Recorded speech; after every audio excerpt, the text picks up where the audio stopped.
إن الحمد لله والصلاة والسلام على رسول الله أما بعد أعوذ بالله من الشيطان الرجيم بسم الله الرحمن الرحيم ألف لام را كتاب أحكمت آياته ثم فصلت من لدن حكيم خبير ألا تعبدوا إلا الله إنني لكم منه نذير وبشير صدق اللہ العظیم۔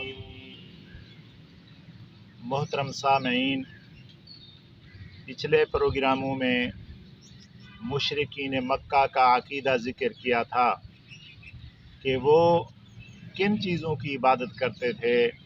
ملائکہ کی عبادت کرتے تھے، جنات کی عبادت کرتے تھے، عباد الصالحین نیک بندوں کی عبادت کرتے تھے، ستاروں کی عبادت کرتے تھے۔ اور وہ کیوں کرتے تھے؟ ان کو غیب دان سمجھتے تھے، ان کو قدرت مند سمجھتے تھے، ان کو شفیع قہری سمجھتے تھے کہ یہ اللہ تعالیٰ سے ہماری بات ضرور منوا دیتے ہیں۔ اللہ تعالیٰ ان کے سامنے اپنی مرضی چھوڑ دیتا ہے اور ان کی بات مانتا ہے۔ تو اب اللہ پاک نے قرآن مجید فرقان حمید میں اس بات پر جو دلائل دیے ہیں عقلی نقلی، تو وہ حاضر خدمت ہیں کہ قرآن مجید فرقان حمید میں اللہ تعالیٰ نے ان کے متعلق کیا ذکر فرمایا، کیا بیان فرمایا۔ جو آیات مبارکہ میں نے تلاوت کی، اس میں اللہ تعالیٰ نے فرمایا کہ میں نے یہ قرآن مجید فرقان حمید اس لیے اتارا کہ لوگ صرف اللہ کی عبادت کریں، اللہ کے علاوہ کسی کی عبادت نہ کریں۔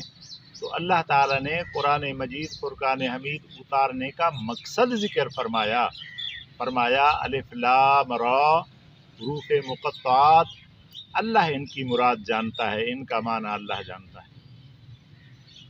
کتاب احکمت آیاتہ، یہ قرآن مجید ایسی کتاب ہے کہ جس کی آیاتیں محکم ہیں، مضبوط ہیں، پکی ہیں۔ ان میں جو کچھ بھی ذکر کیا گیا ہے یہ پکا آرڈر ہے، یہ پکی بات ہے۔ آگے فرمایا ثم فصلت من لدن حکیم خبیر، پھر یہ کھول کھول کے بیان کی گئی ہیں، ان میں تفصیل ہے، اللہ تعالیٰ کی طرف سے ان میں تفصیل ہے۔ کون اللہ؟ جو حکیم بھی ہے اور خبیر بھی ہے۔ کیا معنی؟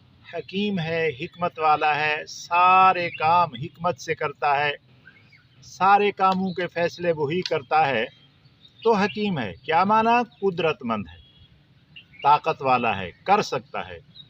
اور خبیر بھی ہے، خبردار ہے، خبر رکھنے والا ہے، جاننے والا ہے، غیب دان ہے۔ تو اللہ تعالیٰ کی دو صفات کا ذکر کر دیا، جیسے میں عرض کرتا رہتا ہوں۔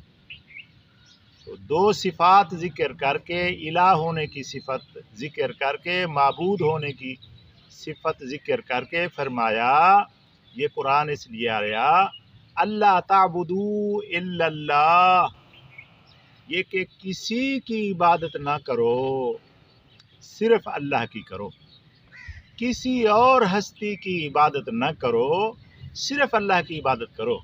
یہ قرآن کی آیاتوں کا پیغام ہے، جو کھول کھول کے بیان کی گئی ہیں، جو مضبوط آیاتیں ہیں، محکم آیاتیں ہیں، ان کا یہ پیغام ہے۔ اور کس کی طرف سے ہے؟ حکیم خبیر، اللہ کی طرف سے ہے، جو یہ دو صفات کا مالک ہے۔ پیغام کیا ہے؟ کہ اللہ کے سوا کسی کی عبادت نہ کرو۔ اگلے جملے میں اللہ تعالیٰ نے نبی کریم صلی اللہ علیہ وآلہ وسلم کی حیثیت کو ذکر فرمایا کہ میرا پیارا پیغمبر کیا ہے، اس کو کیوں بھیجا؟